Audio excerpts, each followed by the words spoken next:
Around 1998, 99, 2000, when Tiger Woods would hit his trademark stinger, Kelvin made some bends, proprietary bends, to create the impact snap so that the wrist would stay super stable as it went through impact.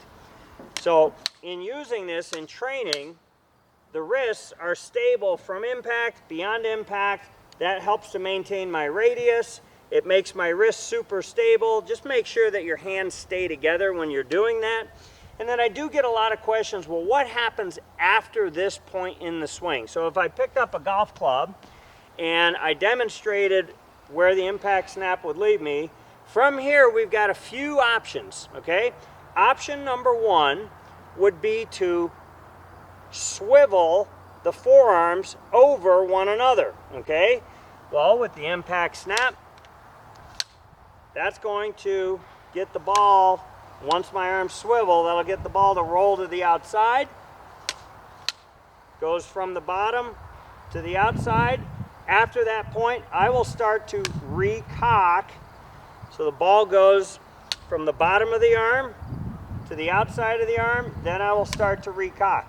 For training purposes though, we like people to just stop here so that they can experience stable wrists, full radius, and wrists in a really super good position.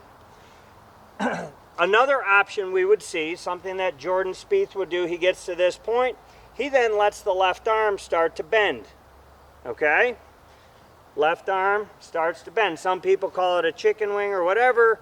You watch him at impact and post-impact, he's perfect.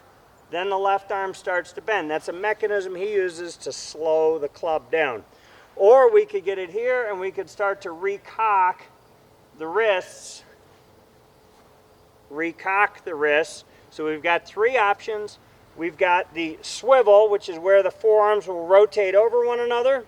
We've got the left arm starting to fold to slow the club down.